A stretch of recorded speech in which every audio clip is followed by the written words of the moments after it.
such a fucking hoe. I love it. You're such a fucking hoe. I love it. You're such a fucking hoe. I love it. Your boyfriend is a boy. Make love it.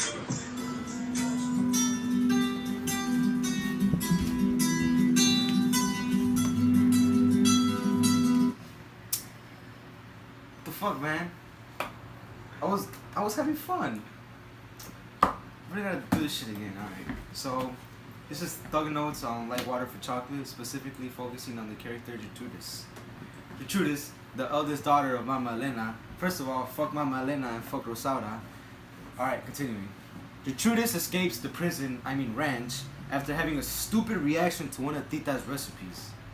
She then decides to run away like a fucking dog that hates his owner with a rebel soldier. What the fuck? She then has the nerve to leave and work in a strip club at a Mexican-Texas border. What kind of horny shit is that? And eventually she returns to the ranch in a slow-mo intro, looking like a badass. She came back as a badass general too in the Revolutionary Army. It is eventually revealed that Gertrudis is a product of Mama Elena hoeing around with a mulatto man. I found that kind of messed up, how Mama Elena was cheating on her husband with another man. She's stupid if she thinks that she thinks she's following tradition when she's not, because you're not supposed to cheat on other people. Anyway, continuing. This novel, Esquivel glorifies Gertrudis being able to move away from that bogus-ass tradition and being able to rehabilitate herself. Esquivel glorifies Gertrudis as the vanquisher of decency, as she sets Gertrudis in multiple instances of indecency. These instances include having Gertrudis run away from her home, becoming a whore in a brothel, and lastly returning as a whole general. Esquivel uses the tradition given by Mama Elena's bitch ass in order to dehumanize Gertrudis. Tita, the youngest daughter of Mama Elena, is cockblocked from falling in love because tradition states that the youngest daughter must take care of the mother. This causes Tita to make a dish of roses possessed by passion, which were consumed by Gertrudis. Gertrudis, possessed by the flowers dish, gets infused with lust and horniness, causing her to want to fuck. Gertrudis was feeling so horny that she felt the need to run away with a soldier.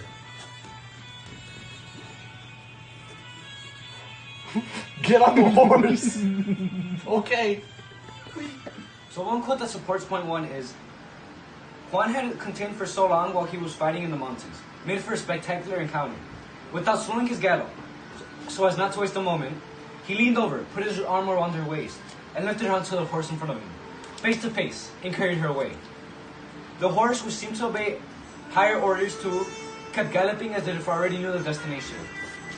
So the analysis of this quote is that Gertrudis breaks away from this fucked up ass Spanish tradition by saying fuck this literally and getting on a dude's dope ass horse and running away. Gertrudis is inflamed with passion when she eats Tita's roast pedal meal, and she has a stupid ass reaction to this meal and basically just runs away because she hates her family and doesn't even know what to do. So she basically rehabilitates herself by doing what makes her happy, which is fucking other people. It goes on by staying away from her own house and with the need of fuck and just being able to free herself and enjoying her pleasures with other men who she can smash. She does this by staying at a brothel with more options of who she can get pleasures from. Of course, she had to hide all this from her mother. Tita wanted to send the clothes because she couldn't get the idea that Gertrudis was still naked out of her head. Not, of course, because of her sisters working a border town brothel, rather because Tita knew she hadn't taken any clothes with her. So an analysis of this quote is that Gertrudis really breaks away from the tradition this time by becoming a whore of a brothel. Shit, she really fucked up this time because even Mama Elena disowned her. Mama Elena tells everybody in the whole house to not even mention Gertrudis' name. That's really fucked up. Really? Gertrudis' whole ass really thinks that she's doing something that makes her happy just because it causes her pleasure. Like, no. Man, No. what Gertrudis does is undecency in the eyes of everybody back home. Home. Huh?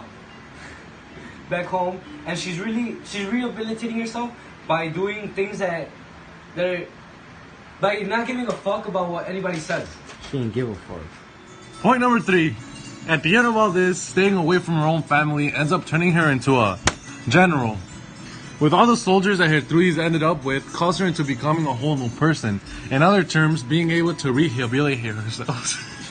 She had come home with the intention of showing Mama Elena how she had triumphed in life. She was a general in the Revolutionary Army. General. The commission had been earned by sheer hard work. She fought like mad on the field of battle. Leadership was in her blood. And when she joined the army, she began a rapid ascent through powerful positions until she arrived at the top. Moreover, she was coming back happily married to Juan. So analysis of this quote is that Gertrudis really breaks tradition this time, but not in the way that you would think. Gertrudis moves away from the bogus tradition by becoming someone important and becoming a general in the Revolutionary Army. She becomes a dope-ass general and accomplishes so many dope-ass missions and stuff like that. So, she breaks the expectation of being a boring-ass housewife, because, I mean, who the fuck wants to be a boring-ass housewife? Who wouldn't want to be a fucking general in the Revolutionary Army? So yeah, she becomes the completely opposite of what she was expected, and she rehabilitates herself by becoming someone with great importance and someone that people would actually look up to and want to be.